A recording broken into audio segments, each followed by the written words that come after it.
হেট কেন করো? I don't hate man, আমি ওরকম ভাবে কিছু না, বাট এখন আই এম নট।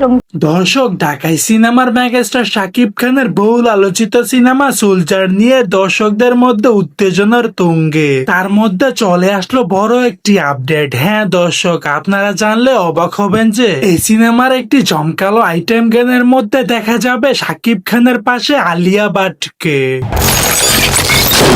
চলো, লাইট ক্যামেরা অ্যাকশন।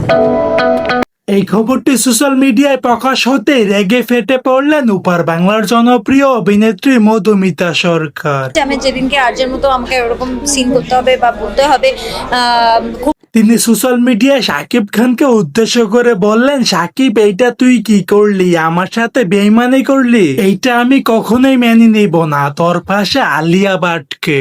সো দর্শক, আজকের এই ভিডিওটি এই পর্যন্ত। যদি ভিডিওটি ভালো লেগে থাকে তাহলে ভিডিওতে একটা লাইক, একটা কমেন্ট আর অবশ্যই চ্যানেলটি সাবস্ক্রাইব করতে ভুলবেন না।